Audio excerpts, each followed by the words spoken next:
Merci de nous rejoindre pour une vingtaine de minutes d'actualité à la une de ce 13h. Plusieurs quartiers de Ouagadougou inondés par les eaux de pluie d'hier. De nombreux dégâts matériels enregistrés dans les concessions et les commerces. Une école a même cédé. L'inquiétude est grande pour un début de saison pluvieuse difficile. Près de 97 mm d'eau recueillie. Constat des dégâts en début de ce journal. Et puis des enfants africains sur la route de l'exil. Parfois seuls, ils sont plus de 300 000, 4 voire 5 fois plus, selon l'UNICEF, à fuir leur pays pour se lancer dans ce voyage incertain sans être accompagnés. L'année dernière, près de 700 enfants migrants sont morts dans les eaux. Voilà pour le sommaire, mesdames et messieurs, bienvenue à tous. À présent, les échos du président du Faso en visite d'amitié et de travail à Doha au Qatar. Hier, Rochmar Christian Kaboré a reçu le PDG de Qatar Airways pour plus de facilitation des voyages à destination de Ouagadougou. Ils ont également parlé coopération entre Qatar Airways et Air Burkina qui vient d'être rétrocédé à l'État burkinabé. Le point de nos envoyés spéciaux à Doha, Yacouba Gamine et Pascal Kane. C'était l'une des principales préoccupations des Burkinabés vivant au Qatar. Ils ont du mal à rentrer au pays car il n'y a pas de ligne de Qatar Airways sur Ouagadougou. Ce qui fait de la capitale burkinabé la destination la plus chère de la sous-région. Une situation qui est en passe d'être résolue. À l'issue de cette audience avec le président du Faso, Akbar El Bekir annonce que bientôt sa compagnie desservira Ouagadougou via Abidjan. J'ai été très satisfait de la rencontre entre moi et son Excellence M. Roch Christian Kaboré, le président du Faso. Dans les jours à venir, nous allons ouvrir une ligne sur Ouagadougou via Abidjan. L'autre point est que j'ai pris des initiatives pour envoyer une équipe technique à Ouagadougou pour étudier le marché et la possibilité de collaboration avec Air Burkina. Voilà qui va soulager les Burkinabés qui désirent rentrer au pays. Mais Rochmar Christian Kaboré veut aller plus loin.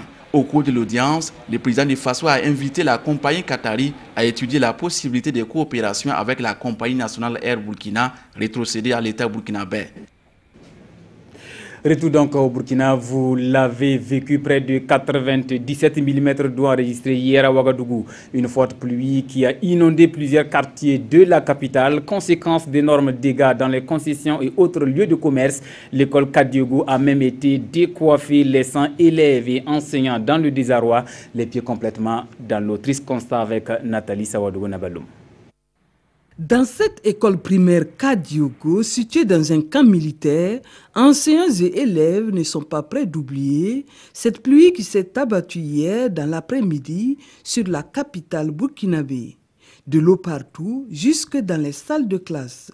Ici, c'est le désarroi. Depuis le matin, nous avons rencontré l'eau à la porte.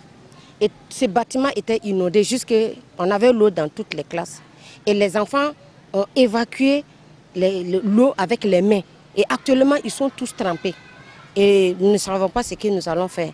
Faut-il les libérer ou il faut les garder puisqu'il y a la journée continue? Est-ce qu'il faut libérer ces enfants trempés ou bien ce qu'il faut faire? Donc on attend. Près de 97 mm de pluie, c'est la hauteur d'eau enregistrée par la station Ouaga Aéroport. Une pluie qui a fait réjaillir les mauvais souvenirs de septembre 2009. Plusieurs grandes artères submergées et des embouteillages comme l'on a rarement vu.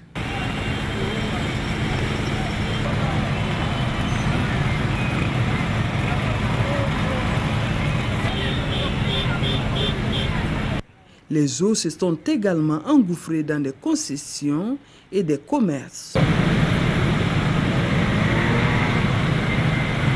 Pour l'heure, aucun bilan officiel.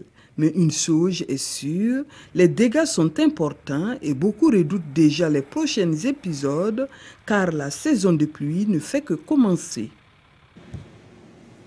Autre point de l'actualité dans cette édition pour permettre à l'État de mieux rentabiliser. Hier, les députés de la 7e législature ont adopté 2 projets de loi relatifs à la bonne gestion des communes et à la transparence dans les mines. Des textes de loi qui devront permettre au Burkina de bénéficier davantage des retombées de ses produits miniers et d'assurer un meilleur fonctionnement des collectivités territoriales. Bouma Ernest Nébier pour le compte-rendu. Votée à l'unanimité par les députés de l'Assemblée nationale, la loi portant organisation de la commercialisation de l'or et des autres substances précieuses permettra un meilleur contrôle et une gestion saine du commerce de l'or au Burkina. Elle encadre la commercialisation de l'or produit par les sociétés minières et renforce donc le contrôle de cette commercialisation et l'État se donnera les moyens de renforcer ce contrôle de façon à ce que les intérêts des parties soient sauvegardés.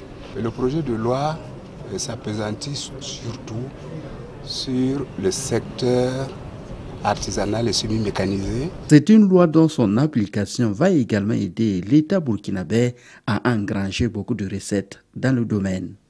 Nous allons créer dans le cadre de l'ANEMAS un certain nombre de conditions favorables pour l'exportation de l'or. Parce qu'en discutant avec nos partenaires, il revient qu'une des raisons, une des causes de la fraude, c'est que les taxes dites à l'exportation sont trop élevées. Et avec l'ANEMAS, des conditions favorables sont octroyées pour les opérateurs, les comptoirs d'achat, de collecte, de vente, d'exportation d'or qui passent par notre agence.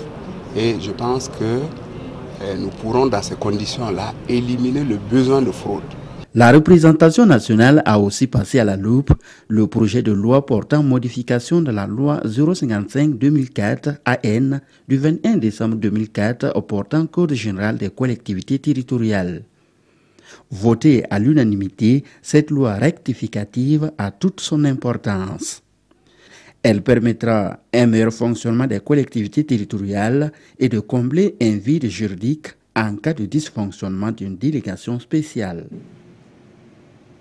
Et puis ce 19 mai, date anniversaire de la disparition de l'étudiant Dabo Boukari.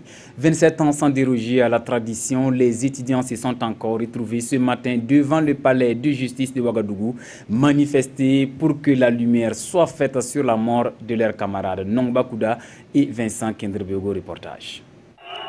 Devant le palais de justice, des étudiants, bandeau rouge au bras, demandent que la lumière soit faite sur la mort de Dabo Boukari. En effet, ce 19 mai 2017 marque le 27e anniversaire de la mort de l'étudiant en 7e année de médecine, disparu dans des conditions non encore élucidées. Le bloc national des étudiants contre l'injustice et l'impunité exige des autorités de la 4e République, en particulier à la justice, la lumière sur l'assassinat de notre camarade Dabo Boukari, l'arrestation et la traduction en justice des auteurs, commanditaires et complices de ces crimes. Une déclaration remise au procureur du Faso en personne pour porter le message acquis de droit. Sous la transition en 2015, le dossier d'Abou Boukari avait été ouvert par la justice, mais jusque-là, aucune avancée significative. Nous aimerions savoir qui a été l'auteur de l'assassinat d'Abou Boukari. Nous aimerions savoir ceux qui l'ont enlevé, qui sont ceux qui l'ont tué. C'est ça. Tant qu'il n'y a pas ça, il n'y a pas de justice. Quel que soit ce qui se fera, pour nous, la justice, c'est qu'il y a la vérité. Et quand on chasse le peuple burkinabé ainsi que la famille d'Abou Boukari, chasse qui l'a tué vraiment. Depuis 27 ans, il n'y a pas eu de justice. Donc nous disons trop, c'est trop. Nous sommes venus réclamer justice pour nos camarades. Par cette marche pacifique, les manifestants ont également rendu hommage aux disparus et attendent une suite à leurs revendications.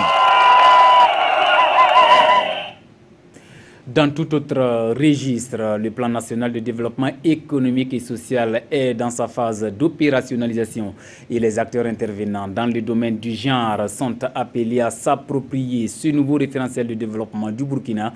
Konsounou Koulibaly et Mariam Daou étaient à l'ouverture de cette session annuelle du CONAPAGER, le Conseil national pour la promotion du genre. Le compte rendu avec la complicité de Vincent Kendrebego.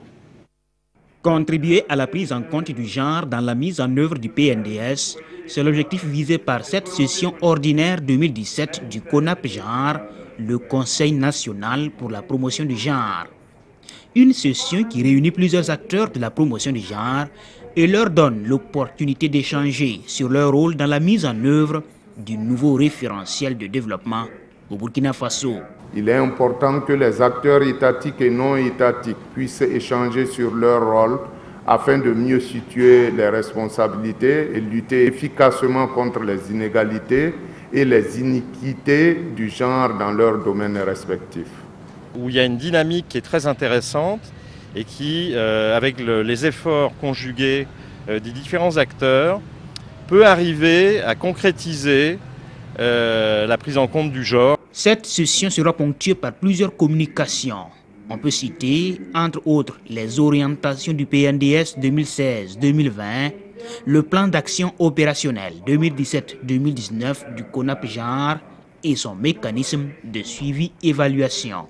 Nos attentes est que l'ensemble des participants et participantes puissent d'abord systématiquement intérioriser en tout cas ce concept genre que d'aucuns pensent que c'est la femme. Le concept genre, ce n'est pas seulement la femme, ce sont la prise en compte des besoins pratiques des hommes et des femmes. Et dans ce cadre, il va falloir que nous puissions pouvoir comprendre les enjeux liés à la prise en compte du genre dans l'opérationnalisation du PNDS. Créé depuis 2010, le Conseil national pour la promotion du genre est l'instance nationale de décision et d'orientation sur la question du genre au Burkina Faso. On s'intéresse également à la 20e session des experts de l'Afrique de l'Ouest. Réunis hier à Ouagadougou, ils ont 48 heures pour évaluer l'impact économique et social des récentes évolutions technologiques sur le développement des différents pays de l'espace. Et ce, dans la perspective de la mise en œuvre des agendas de développement durable 2030 et 2063 de l'Afrique de l'Ouest. Paul David Bambara, Estelle Judith Assagoba. C'est une rencontre de haut niveau entre les experts des pays membres de la CEDEAO sur les enjeux économiques de l'heure. Il s'agit des agendas 2030 des Nations Unies et 2063 de l'Union africaine, puis de la planification du développement.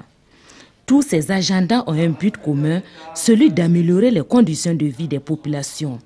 À cette 20e session, il est question pour ces experts de discuter des progrès réalisés et de mettre en cohérence les orientations contenues dans ces agendas. Il est nécessaire pour les États membres, lorsqu'ils développent leur plan national, de pouvoir mettre en cohérence, domestiquer ces deux agendas internationaux importants que sont l'agenda 2063 de l'Union africaine et l'agenda 2030 des Nations Unies, qui soient impliqués et ressortis dans leurs plans nationaux de développement. Le Sénégal, la Côte d'Ivoire, la Guinée et le Burkina Faso ont déjà leur plan de développement.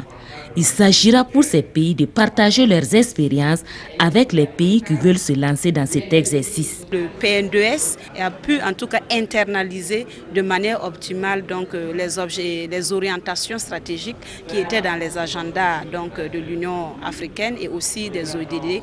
Et donc cet exemple-là sera utilisé comme partage d'expérience pour les autres pays qui sont là et qui sont aussi en train d'élaborer leurs plans nationaux de développement. Ces experts fondent l'espoir qu'au sortir de ces 48 heures d'échange, les recommandations qui en découleront seront de nature à appuyer les efforts des pays de cet espace vers la transformation structurelle et l'émergence économique et sociale au bénéfice des populations.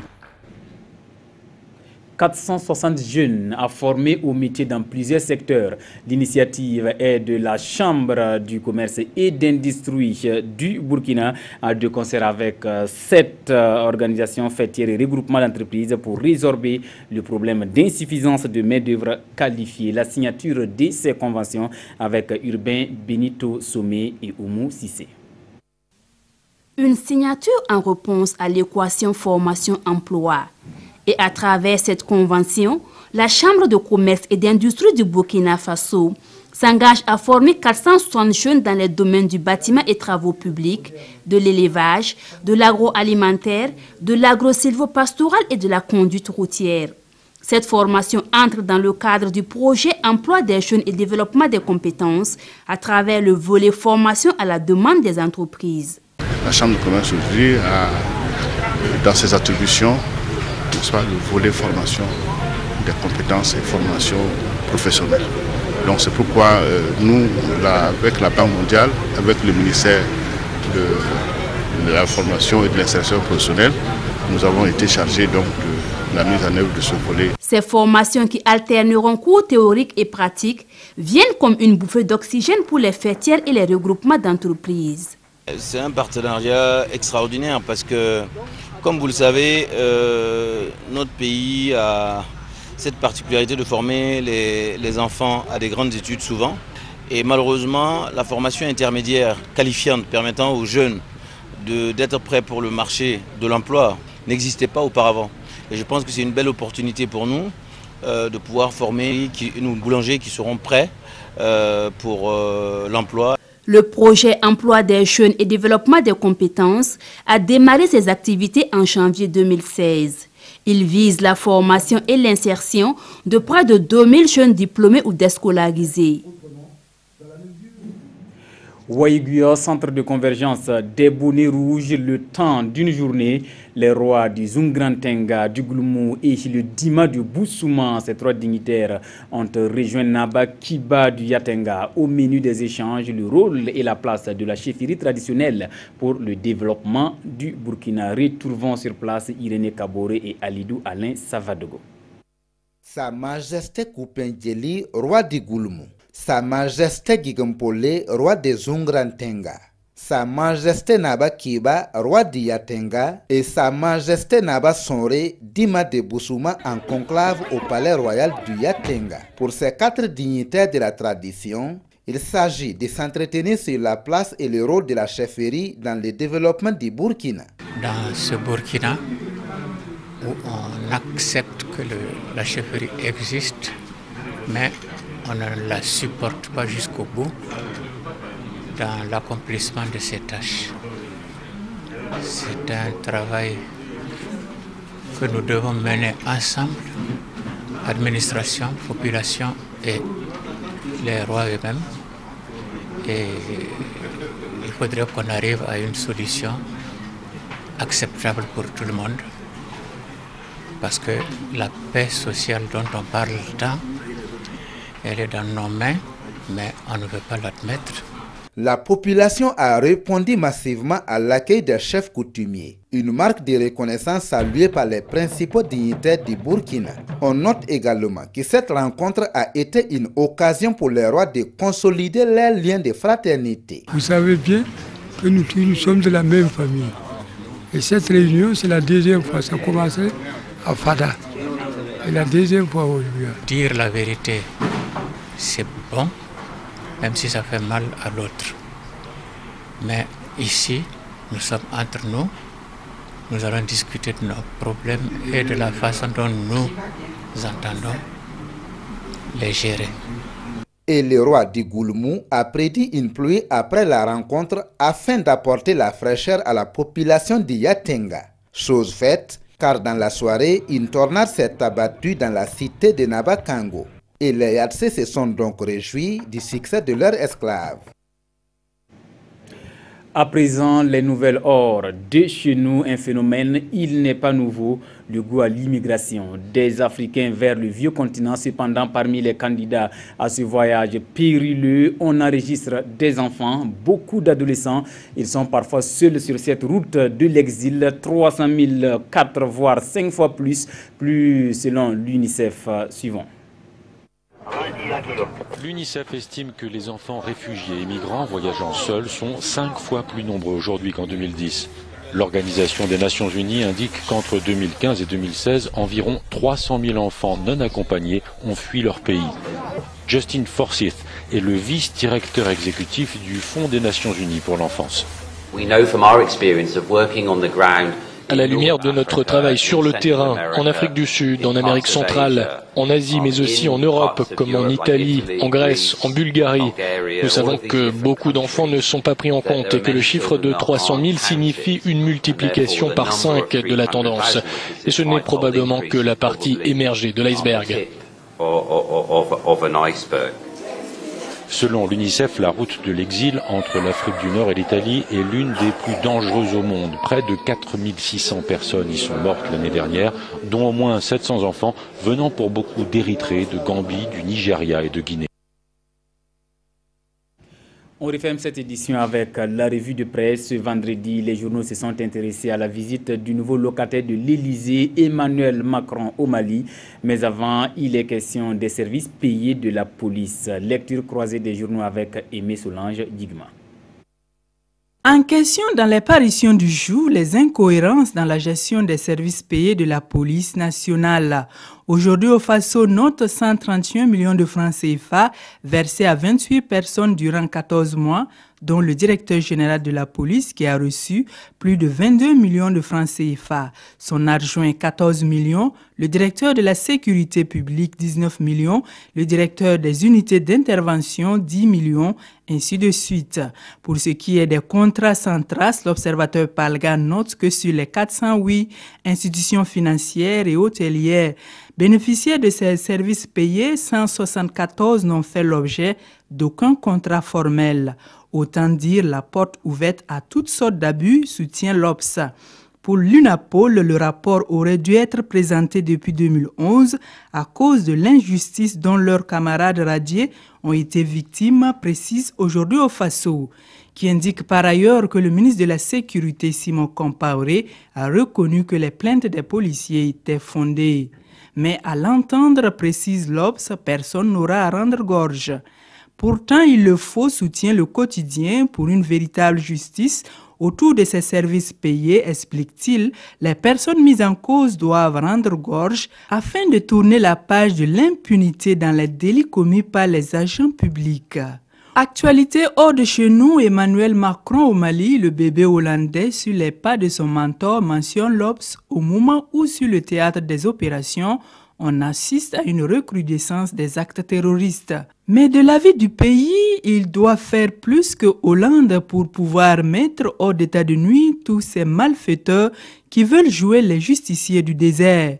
Autrement, il y a de fortes chances que l'imbroglio sociopolitique de ce pays, en passe de prendre toute la sous-région en otage, survive à son quinquennat. Il est donc prévenu, martèle le pays. Ainsi s'achève cette édition de la mi-journée. Merci de votre attention. Je vous retrouve demain à 13h pour un autre journal.